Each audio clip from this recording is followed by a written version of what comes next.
Habari za muda huu ndugu wapenzi wasikilizaji wa channel yetu pendwa ya Ndindi Channel. Kama ndo kwanza unajiunga na channel hii, basi usisahau kusubscribe, kulike na kucomment. Mchezo uliopigwa jana pale nchini South Africa kati ya mwenyeji South Africa Bafana na mgeni wao timu ya soka ya taifa ya Tanzania Taifa Stars, mchezo uliomalizika kwa sare ya kutokufungana. Mchezo ulikuwa upande mmoja, huku Taifa Stars akionekana muda wote kupaki basi na kufanya mashambulizi ya kushtukiza, hali iliyozua taharuki kwa baadhi ya mashabiki wa soka wa pale nchini bondeni South Africa, ikidaiwa ya kuwa mchezaji Faisal Salum Feitoto ambaye anahitajika kwa udi na uvumba na timu moja hapo kutoka pale nchini South Africa ya Kaizer Chiefs ambao wanamfuatilia Faisal Salum kwa ukaribu zaidi ili aweze kwenda kuitumikia timu yao katika msimu ujao wa ligi kuu pale nchini South Africa pamoja na michuano ya kombe la shirikisho.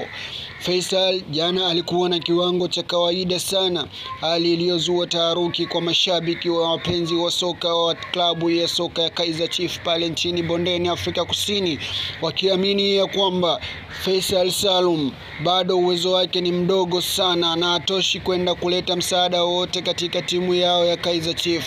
Mashabiki wameonekana kusisitiza uongozi wao kusitisha mara moja juhudi za kuhitaji kumsajili kiungo huyo fundi wa Kitanzania ambaye ameonekana kuwa kipenzi namba moja wa kocha Nasreddine Mohamed Nabi, kocha mkuu wa timu ya Kaizer Chiefs. Mashabiki wameenda mbali na kusema ya kuwa bado wanahitaji misimu mingine zaidi miwili ya kumfuatilia Faisal Salum ili wahakikishe na kujiridhisha na kiwango chake kama kinatosha kuiza kuitumikia klabu yao. Mashabiki wa Kaizer Chiefs hawako tayari kuona uongozi wao unatoa pesa nyingi kumsajili mshambuliaji huyo na kiungo mahiri pale nchini Tanzania Faisal Salum, kama ni sehemu ya mchezaji muhimu atakayehitaji kwenda naye katika msimu unaokuja wa ligi yao pamoja na klabu bingwa barani Afrika.